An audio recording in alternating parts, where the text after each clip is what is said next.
Welcome to Brighton Data Intelligence.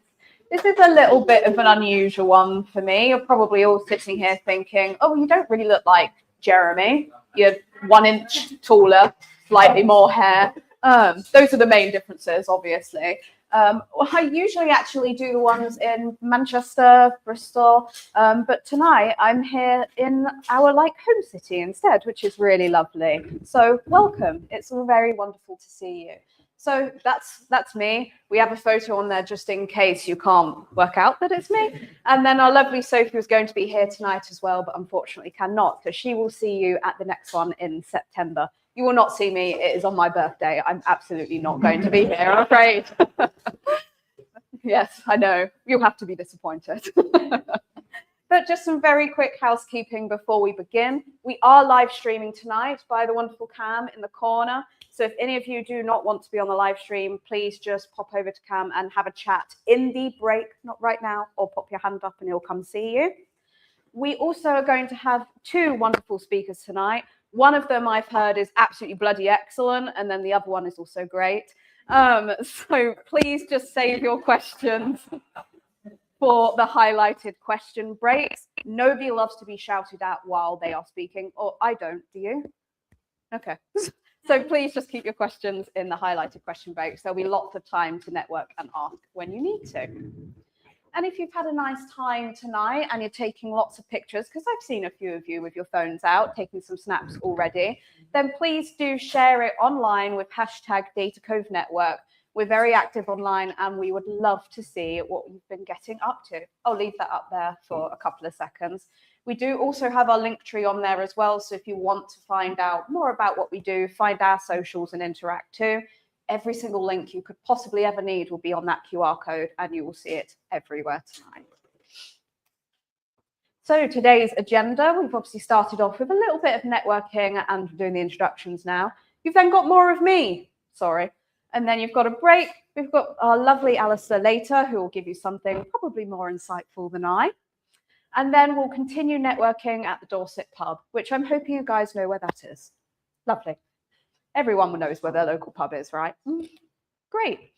So a little bit about us. There's usually a full team of us. So obviously you've seen Jeremy here before. You've probably seen Laura. You've seen Sophie. You may not have seen Kieran yet, but I bet you will one day. And that's me. So there's multiple of us at Data Cove. We are R, Python, and Shiny experts based down here in Platform 9, actually, or up, I should actually say, because we're up a floor. So we work across marketing analytics, like what's working best for you, how could we redistribute some budget to get more out of it, customer analytics, who's your best customer, how can we find more of them, and process automation as well. So every single person has something that's quite painful in their business that they'd like to get away from forever. And we're obviously massive on community. So that's why we are here tonight. But it's not just Brighton that we do. So we do London, Manchester, Bristol, Portsmouth, Birmingham, and we also do a massive conference every year. So if you're ever in another one of these cities and you think, oh, I'm a bit bored, what can I do? We're probably there running an event. So come find us. We do have quite a few people that go from event to event, and it's always lovely to see faces going between them. So let's talk a little bit about Earl. I mentioned that we also do a big conference every year. This is the conference. We partner with the wonderful Silicon Brighton to deliver this conference, which is an international data intelligence conference. So it's for R, Python, and the business applications of those. It's across 3 days. We have over 200 attendees. And you know about Earl, right? Because there's a flyer on each and every one of your chairs underneath your booties tonight. So these are our lovely keynotes that we've got for this year. We've got ONS, Financial Times, Pfizer. So there is something for literally everyone at this conference.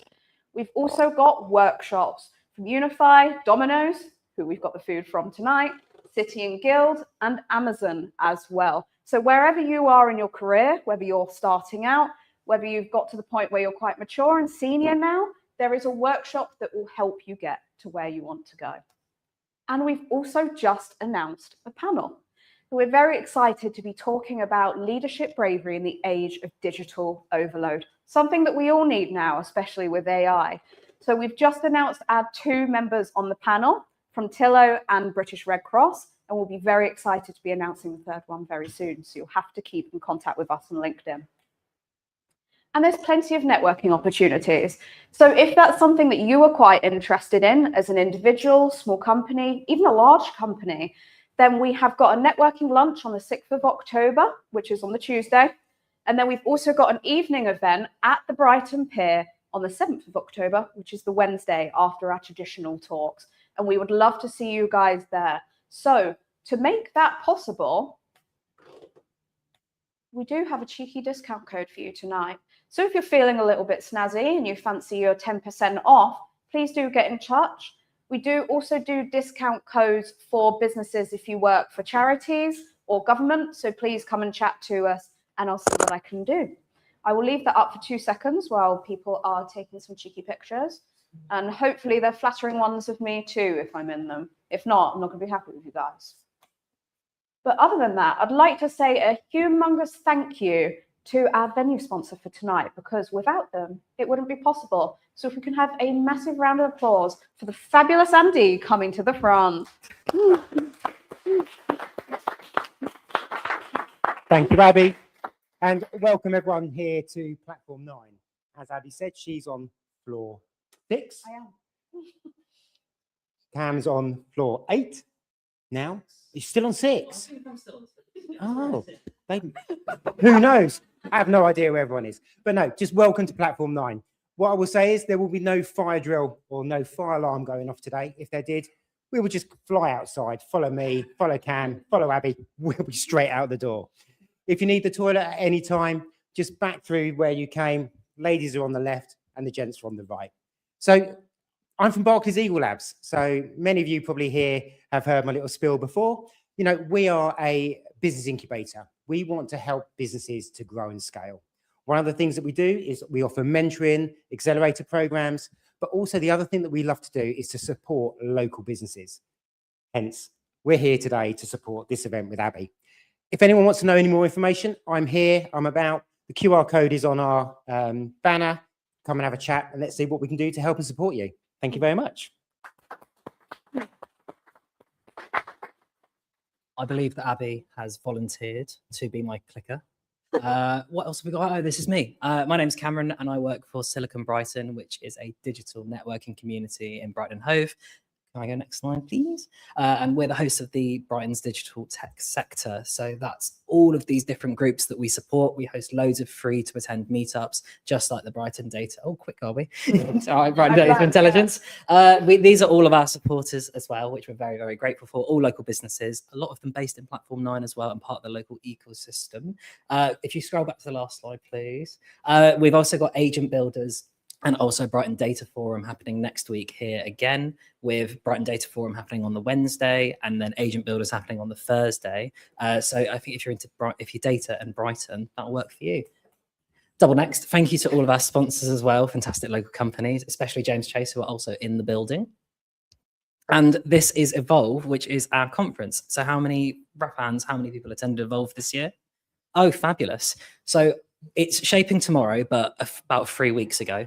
And we'll be doing it again next year at the Brighton Centre, and I can definitely assure you, bit of a scoop, that you will all be able to attend and read into that what you will. We have a Slack channel, which is a fantastic community-wide project. There's loads of job vacancies, just chances to like chill, chat with your local community, as well as a link tree, which will just have all of our events on there as well. I think there's one more scan, Abby. Go back. Thank you. I appreciate it. Yeah. They'll thank you. Sorry. All right. And finally, well, no, not finally. Firstly, I would say, yes, please.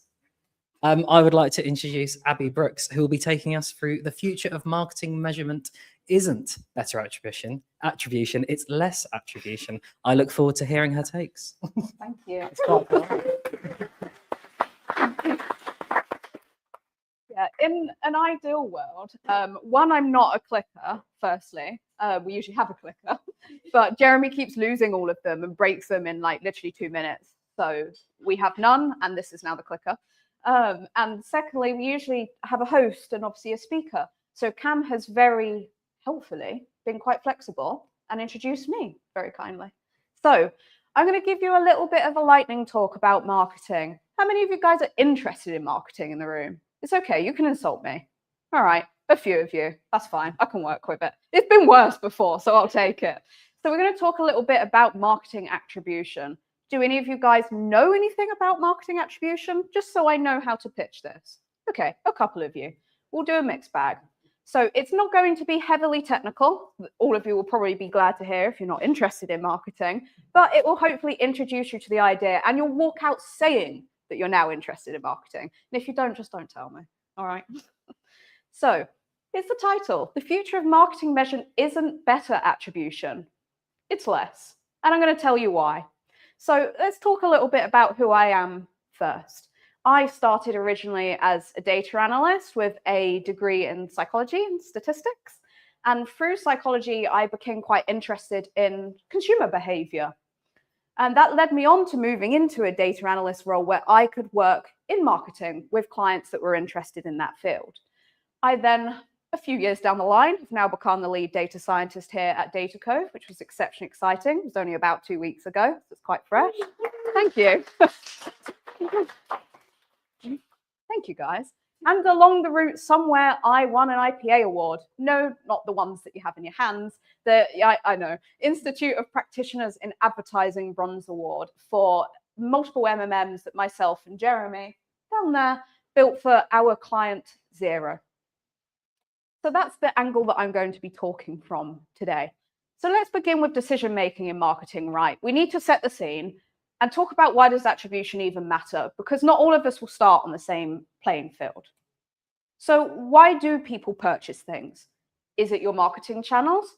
Well, perhaps. It could be your advertising creatives, your channel mix, the time of the adverts, but they're not all working equally. So what's better? What makes a difference? And are the decisions even conscious that people are making?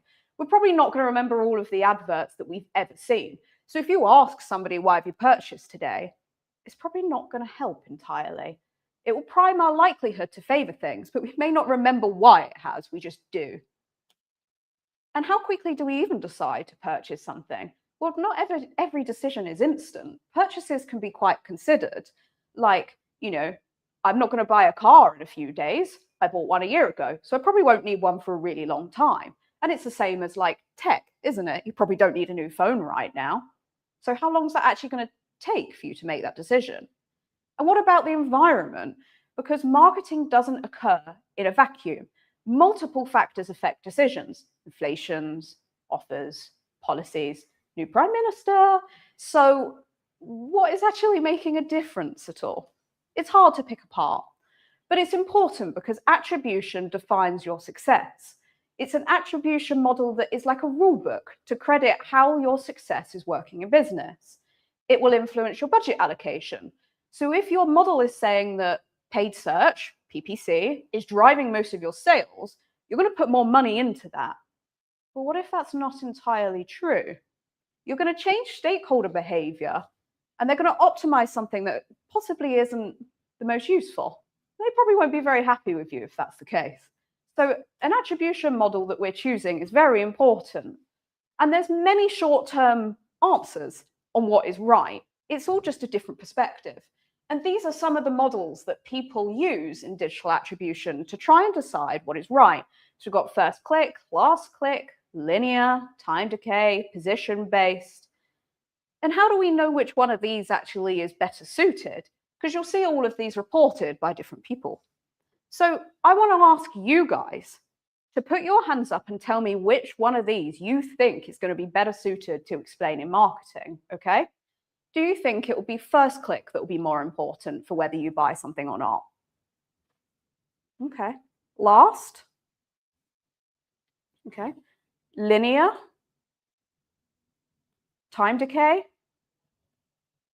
okay, and position-based. Okay. What if I tell you you're all kind of wrong?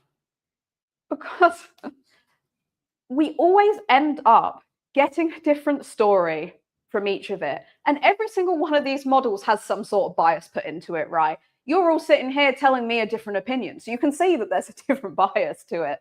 So what can we do? Can we use a digital tool instead that will help out? Maybe it will give us a less conflicted answer. You may be familiar with the way that agencies work, but I'm going to pick on a particular digital tool that a lot of agencies use, which is Google Analytics. So you can tell how I feel about this, right? It lets you choose 2 different types of models. It doesn't make it any less complicated. You've got data-driven model, which is a black box machine learning model with very little transparency. And you may be okay with that, but if you're chatting to a client and you're saying, well, the attribution model that we've used is a black box and I can't really explain how it works, it's probably not going to go great for your relationship. And they also use last click models as well.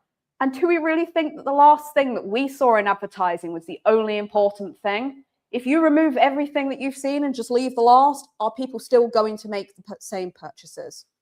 Probably not. I've not tested it, but probably not. Someone else would have.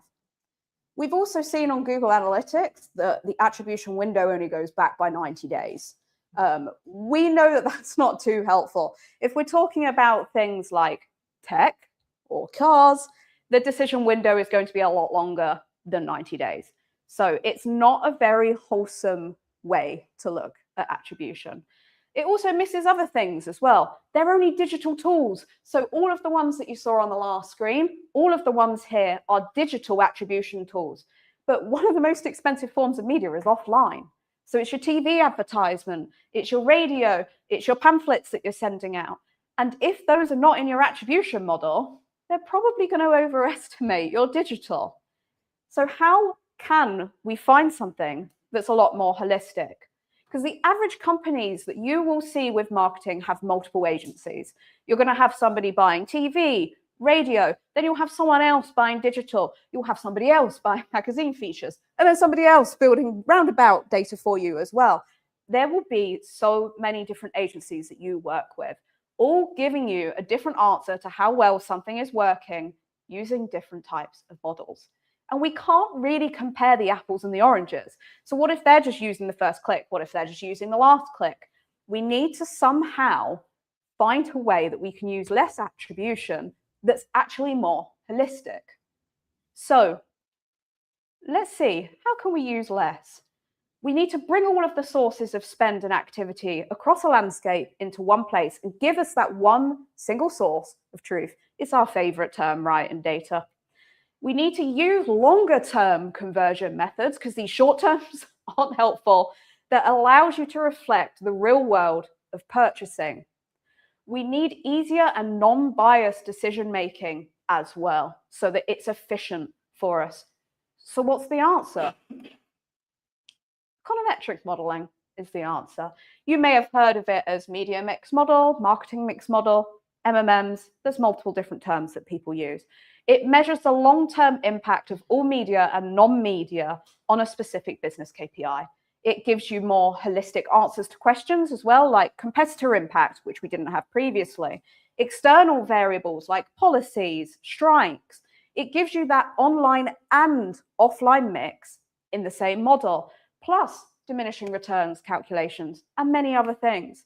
And it's currently the gold standard of marketing analytics. And in the last few years, it's become open source. So I'll chat about that soon. Econometrics will really give you that perspective change that you need to bring everything all into one source that you can then answer questions with. So you may say, well, what can I have? Here's a whole entire wheel of random things that you can have. Cost per acquisition on search and clicks, optimal weekly spends per channel, per campaign, diminishing returns, how successful a new channel or a different type of campaign is, ROI and percentage contribution at channel and campaign levels, how external factors influence your KPI, news, promotions, weather, holidays, market demand, and more. You can think of many external factors that may influence your brand. and you can test them. Which channels work best together and when, online and offline, because sometimes they do work well together. If you've sponsored the football, people are probably going to be Googling your brand. You should be paying for PPC. You need to know that, but you can't without an econometric model because you need online and offline together in the same model. So, as mentioned, there's a few ways that you can do it. They take a little bit of love. You can do a bespoke build in R or Python, or there's open source available now for you as well. So they've got Meta's Robin, and then you've also got Meridian by Google. Meridian is a Bayesian library, and then Robin's is ridge regression. What you need to understand is while the code is great, you also need to be the person of the interpreter. So you need to have a good understanding as well of the business, of consumer psychology, of marketing, applied statistics. But once you've got that foundation down, the open source libraries are really helpful to use now. And when they are done right, it's an investment that pays for itself and then some. There are a lot of things and disbeliefs about MMMs that they're really expensive. They're not, but a lot of brands in London charge you an awful lot of money for no reason. But actually, they're an investment. So if you pay for it, you'll get it back and then some, as said by one of our clients here, that I will let you read rather than me reading it out to you. But in summary, I'm not saying that we should abandon a load of online digital tools that we use or our agencies that give us these reports, but we need to reconsider and refine attribution. And econometric modeling is the gold standard technology that will keep you ahead of your competitors. It's the only holistic attribution method long-term on the market. And moving away from multiple attribution methods into one holistic model will allow for easier decision-making and more effective marketing. But that's me. So thank you very much for listening to that.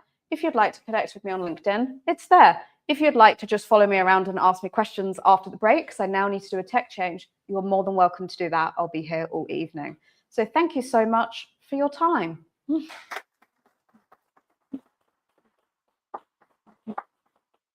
We will be back in 10 minutes. Please feel free to get a drink, get some food, and then I will answer questions later. Thank you so much.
see you all. I hope that you had a very wonderful. You've got one in your hand. I know, but it's off and I'm lazy. This is more friendly. Yeah, we're just so friendly.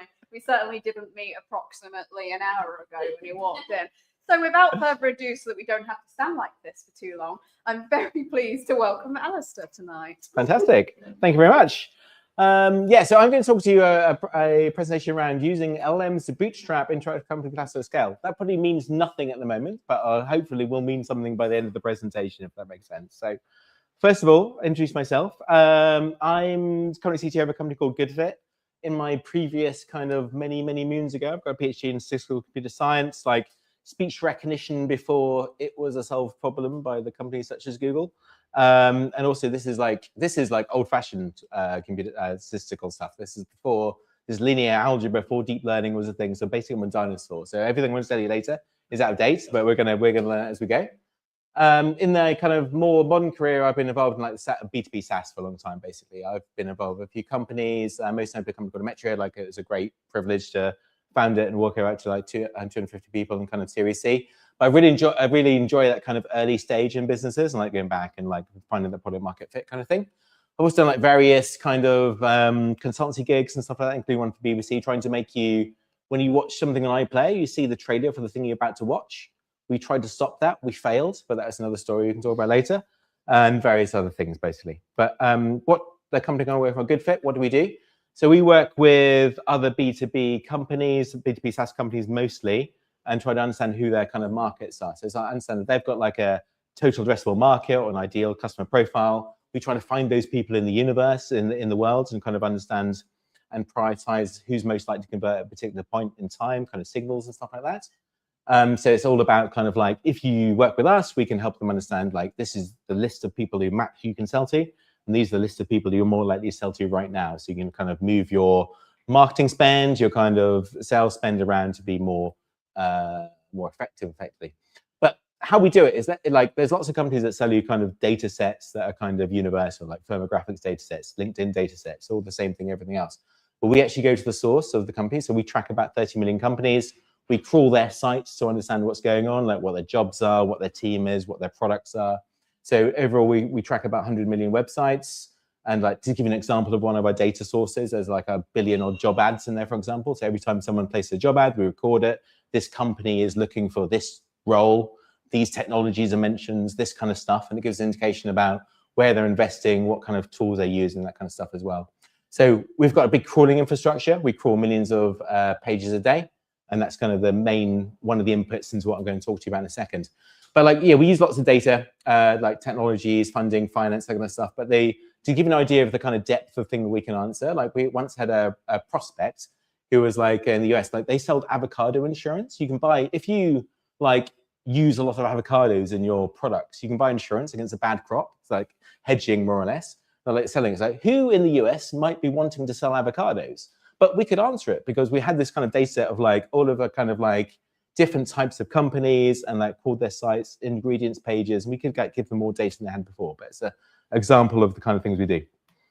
But okay, so I'm talking about a particular feature we built within the last couple of years. This is kind of a company classification system. So this is the user of our platform wants to be able to define some like a definition of a company they're looking for. And I'm going to tell you why it's not particularly linear in a second. And it's kind of like, is this, give me a list of all companies that like this, more or less, if that makes sense. But what might people want to be classifying for? So like there's simple stuff, like is it a B2B business or B2C business? Like, again, you can kind of buy this data set, but it's probably wrong. And it's much easier to like check the actual website. Industry, again, like you can buy this data set, but they're often wrong. But like, is it a tech company or an e-commerce company? Is a little bit nuanced as well and that kind of stuff. But it gets more interesting down to like things like target customer. Like I can buy a data set of industry for LinkedIn, for example. It doesn't tell me like some companies are better at targeting an enterprise. Some companies are set up more to target small companies. It's quite nuanced to really understand that. But if I'm selling to a company that does, if I'm a company selling to those companies, it's quite useful to understand that if they sell on certain type of products. They get some really kind of niche stuff as well. Like, is it kind of a bank or a credit union? Like they're probably in the same category in all these commercial data sets, but like nuanced different things that they sell and like different B2B companies want to be selling to those people differently. And like another example I'm going to use later is core AI product. Like there's lots of SaaS companies out there, but is AI core to their business? Like if you're a company selling, say, AI spend management or LLM tools, you probably want to know those companies specifically, for example. So a typical thing a company might come to saying, we need like all B2B SaaS companies selling an AI native solution, arbitrary, English-speaking regions with team members in 3+ countries, that kind of stuff. So it's like lots of data set put together to get that kind of company prioritization. What this feature had to do, so it had to be user-facing self-search. We didn't want to build it for clients. We wanted to make it quite kind of like interactive so they could go and build it themselves. Like we didn't want to have a big support headache from this. We want them to be able to go and do it. And it had to come from the horse's mouth. Again, this kind of commercial data, the space is full of people reselling the same data, and it's often wrong. Going directly to the customer's the company's websites mean that we can actually like get the definitive truth.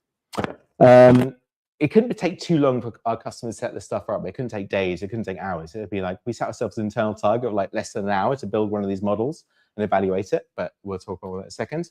And it had to also guide them through the process, right? People don't know how to evaluate accuracy, how to evaluate when something's good or bad. So we have to help them with that as well. So the first attempt, the obvious attempt in the modern world of starting anything classification, just to stick at the LLM and see what happens, right? So kind of like we can do a prompt, which is like, hey, this is a company. It's got some text. It's got a domain. It's got some classes. Or that. Tell me what you think. And it works really well. It looks like magic, right? It's great. And like, this is also back in the GPT-4 days. But it's kind of like, you know, it's kind of great. And we tried it with and without web search.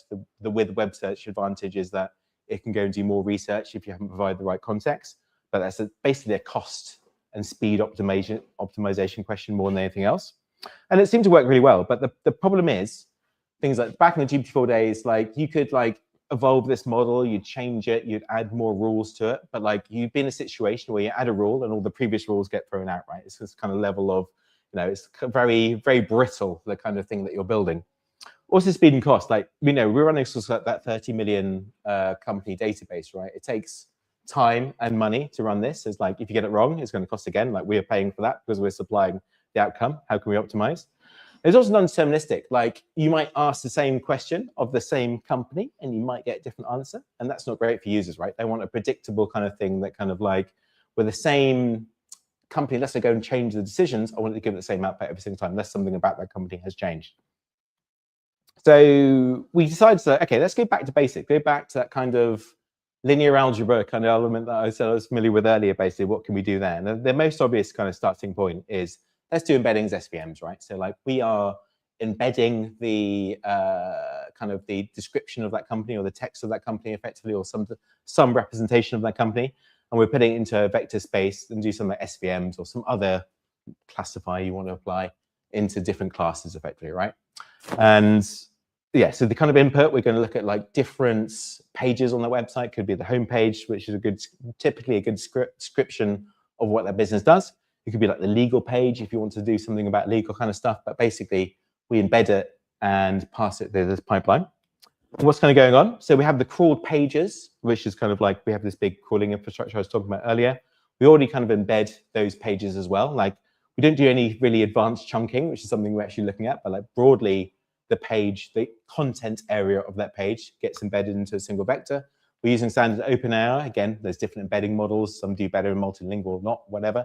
But still, we're embedding that down to like a fixed length vector that should represent the semantic meaning of that page. If that who's the home page represents what the business is about, right?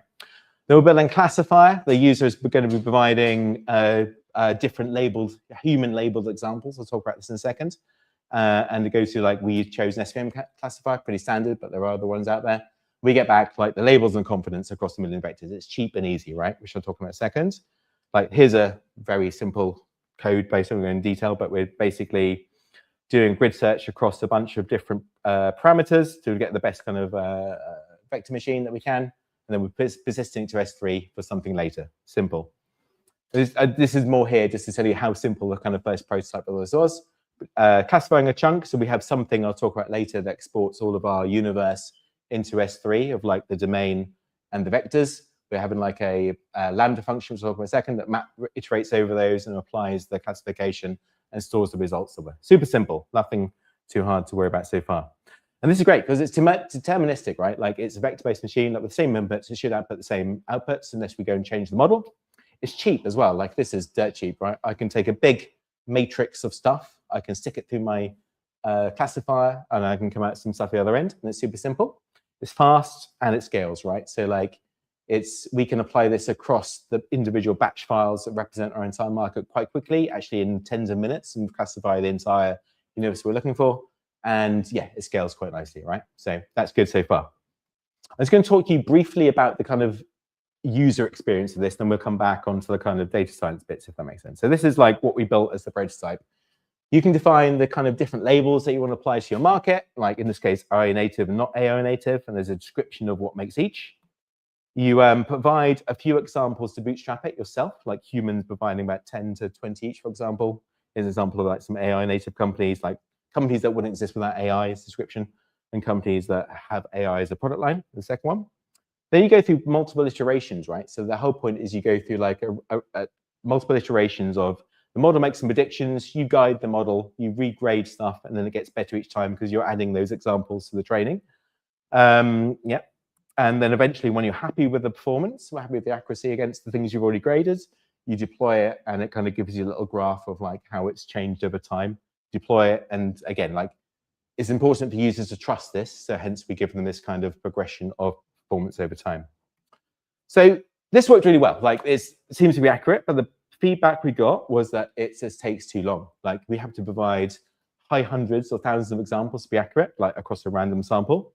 And that people just get bored. And we've seen people like we were doing that. We've got great analytics in terms of like post-log and stuff to see what people are doing. Like, oh, I got bored. I deployed it anyway. It's not very good. Like, oh, what was going on? So, and also things like, because we're doing random sampling at this stage, talk about in a second, like just if there's a rare class, it just takes a lot of time to get an example for that one as well. So to be smarter. So first idea, right, let's focus just on the low confidence labels, right? So in this space, there's going to be some, like from the initial bootstrap you give it, there's going to be some samples that are quite close to the decision boundary, right? Great, let's get the users to actually grade those ones rather than the kind of random sample across the market, right? So this means that we can actually do it with far fewer examples. We can actually get to the decision boundaries much faster. Kind of like a few tens of iterations at 10 per page rather than hundreds. But it still takes quite a lot of time. It's also quite open to bias. Like if someone gets a training, humans make mistakes as well. If someone gets an example labeling something wrong early in the process, it kind of throws the entire thing off. We saw this fail to converge in a few tests. And also like a critical psychology thing is people trusted this less because the process is showing them examples as they're going. And they're like, well, these aren't very good because they're not accurate. But it's because we're getting to grade the ones the model's not accurate with, right, as well. So in the end, we kind of landed with a mix of kind of like decision boundary and good examples to try to give them confidence. But still, fundamentally, it still took a bit too long. So next idea. So where we are at the moment, like from our very first test, we knew that LLMs are quite good at doing this kind of initial classification, but it costs a lot of money, right? Great. But we also have a method that's quite good at scale, but it requires a lot of training examples. Great, let's combine those two things, right? Let's use LLMs to bootstrap the data, to train the SVM, iterate, and go from there, basically. So that's what we did. So we started, like, the user still provides that kind of initial training examples. Then we go through this new step, which is expand with LLMs. I'll talk about that prompt in a second, but basically, it can take a bit of time, but it's kind of basically like, here's some classes, here's some examples, go off and research other companies that might be within those classes and give us a report of those things back. Then the rest of it is much the same. We retrain the SVM based on those examples. We pull out those which are confusing or bad, present back to human, and go around again effectively. So it's inserting a new step to kind of come up with more extend the training sets based on there, more or less. Again, this is indicative prompts, but it's like more or less we're asking, like, given these classes, given these seed examples, which includes the previous training examples, go off and give me some more, basically. And we balance like when to use web search, when not to use web search. Web search is very expensive and slow, but it does allow it to go and find more things. But we found that actually for some use cases, this can actually give really good answers based on its own knowledge and build without needing to go web search as well. There is a certain amount of knowledge built into the model they can start to do decent reasoning about. For really niche stuff, it needs to take longer and go off and do the web search effectively. But the output is we have, for a list of company domains, a list of competence, and the classes associated with them. So the outcome of this is that we can actually, using this approach of like using LLM to like bootstrap the data, things converge much quicker, right? Like we actually need a much less number of human labeled examples to be able to get to a relatively stable level of accuracy.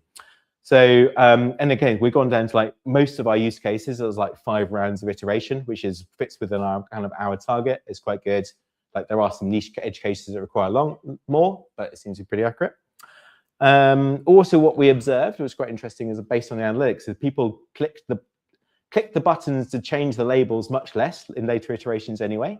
And actually, what we're seeing is that people are actually like going through a few iterations, but they're actually really just using it to convince themselves it's good. Like they want to see a few examples, make sure it's good, clearly not change anything, and go through to the next one effectively. So again, all good indication that our clients are trusting this and not having to override it too much. Good. Very briefly, just a little description of how it works under the hood. This is probably very boring for multiple people, but still very effectively. We are big fans of like AWS and serverless technologies. So we use a lot of step functions for like orchestration. We use a lot of Lambda functions for individual compute units and stuff like that. S3 and Redshift. So Redshift's our main data warehouse for interactive querying. We offload data to S3 often when we want to cheaply process it.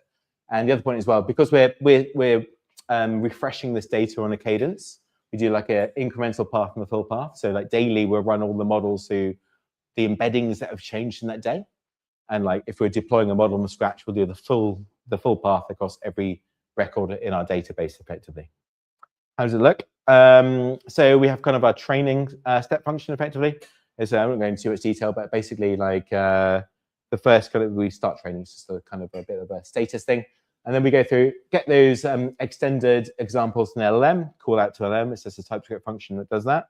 Then we kind of export universe set, which is like we go to our big database of companies. We export a representative sample of like 10K for like further regrading, put that in S3 so we can apply that in Python I think quite easy. Then we have like a Python Lambda that will use scikit-learn, the process to like load those vectors in, retrain the SVM. Then we evaluate it, like run it across the test set, work out the accuracy, work out which ones are unconfident, it's not confident in, have a discriminability issue, and go around again effectively. And when we're actually deploying this to our data set, we kind of export our entire universe to S3. It's cache, it only runs once a day. Or if it's just the incremental update, it's the incremental set, which is much smaller. We have like a parallel map reduce process effectively in step functions. So like there's lots of chunks, a Lambda applies to each chunk, and then it gets assembled back into S3. Then we store it in the database when it's all done, basically, incomplete. So that's how it works. Yeah, and kind of what we're thinking about next for this. So this has been good for us. We're going to pause it for now because it's been quite accurate and quite good. But stuff we're looking at in the future. Combined vectors. So like obviously we're using embedding vectors with semantic reasoning of text. Actually, some of the questions our customers want to answer are actually other data, such as number of employees and the countries they're in and stuff, which isn't represented in the text fully as well. So one thing to do in the future is to look at like combining embedding vectors, normalize again with different vectors on top to be like a combined vector. Better chunking summarization, like again, like we tend to crawl lots of websites, so web pages, they can be different lengths and stuff. If we summarize into like a consistent summary of the company, we could probably use that. It might give us some efficiency gains.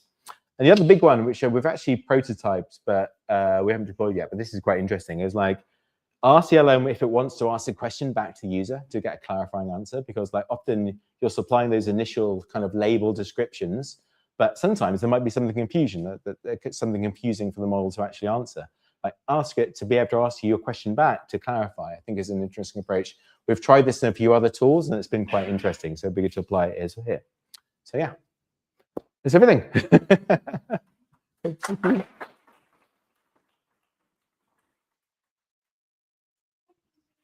was an excellent talk. That's probably too quick. Excellent time. So we've got lots of time for questions. Does anyone have one they'd like to ask? Okay, I'm hoping that my instructions are right. Hello. Do you do a lot of business modeling? You talked about this big database of companies you have. Is that an ontology that you develop yourselves? Yes, it's based on like we use a combination of, depends what you mean by business modeling. You mean hierarchical modeling of businesses? Like yeah. So like we have a map that kind of basically we use a bunch of data sources like LinkedIn and stuff like that to work out what business entities are and how they all fit together. So there's like a graph.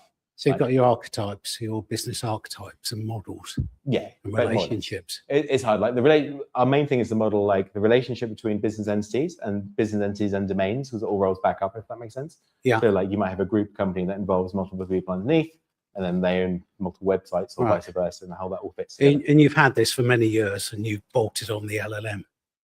Sorry, on the LM. You've had your business modeling for many years.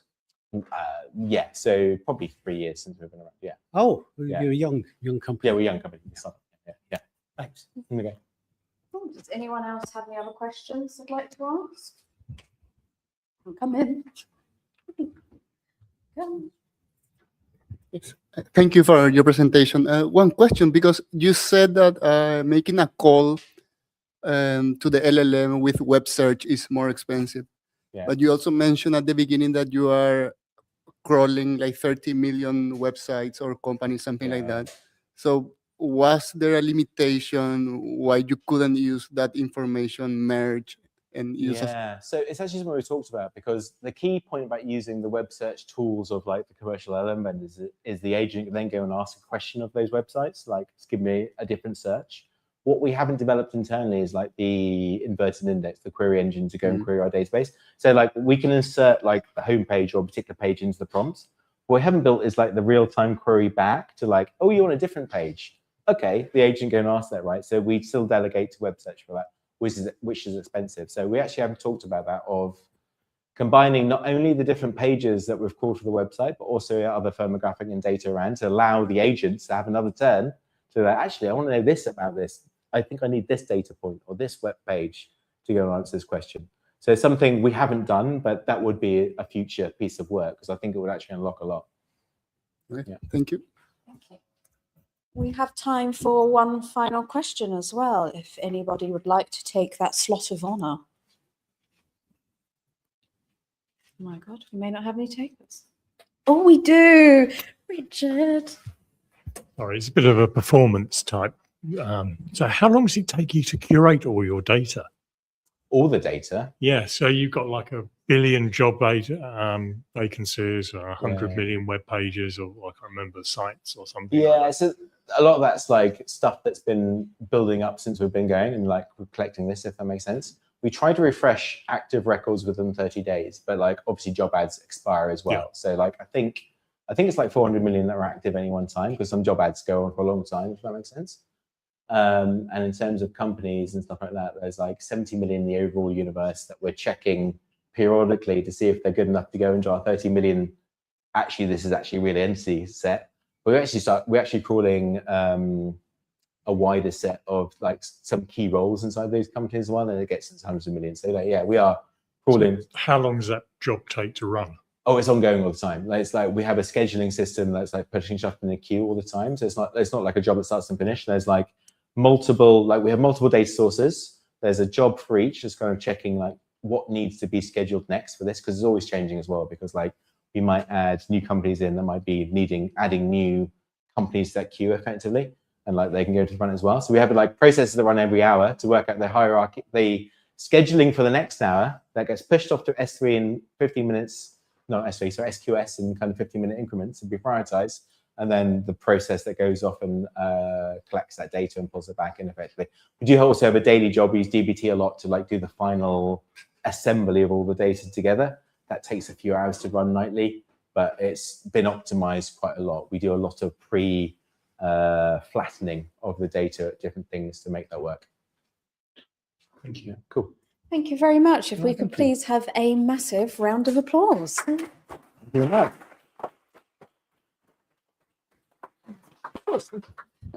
Right, now we are due a tech change. So I believe that Cam actually said he was going to break dance for all of you to keep you amused for the next couple of minutes while I do this. It's that down style. Well, that would be very interesting to see. You've been taking classes recently, haven't you? Mm. Getting ready for the main stage at Evolve next time, I've heard. Speaking of classes, I met someone who started is it lancing? No, that's lancing. It's the other one where you're The soft things. Yeah, where you got the cork on the end of the Laughing. Oh no, he said it's adjacent to laughing. It's I feel like duck from a bus. a real horse? What? On a real horse. No, it's not. It's not on a horse. It's the sword fighting when you've got caught on the end of it. Does anyone know what that's called again? No, Lance. Yeah, but this is. It's not Lancer because that's on a horse. The other one. On guard. Fencing. There we go. That's the one. Yeah. Wow. Aside from fencing, I believe we're now ready to do announcements that are not fencing related, I'm afraid. So I won't keep you for long because I know that I am the only thing standing between you guys and going and getting another beer. So I will not be long, but we will be back here in a couple of months. So if you enjoyed tonight, we'll be back in September and we'll be back in November as well. We run these every couple of months, 6 times a year. So we would love to see you back in here with Andy and with Cam. So hopefully we will see you in September. You'll probably have Jeremy and Sophie though. Like I said, I'm not coming on my birthday and I was serious. But if you did enjoy it, we're always looking for people to get involved in multiple ways. So whether that's sharing your knowledge because you have a talk that you want to do, a venue sponsor for a different meetup in a different city if you're based elsewhere, or if you want to sponsor as well and give all of our lovely friends here tonight food and drinks and loads of different things at the next one. Or Andy a massive bag of mints because that's what he wants. Other than that, we also do training and coaching courses. So if you learned anything tonight that you thought, oh God, I'd just love an in-depth version of that, I'd love to see some code, we've got a training course inventory that you can scan on this magical little blue box here, where you can learn more about the things that we offer in R, Python, Shiny, Power BI, Looker, SQL, data storytelling. There is something for everybody on there, whether it's technical, whether it's managerial, there's loads of stuff. And other than that, you're basically free to go to the Dorset pub. I'm going to be here tidying up, but I hope you have a lovely couple of beers and continue the conversation there. Thank you all so much for your attention tonight.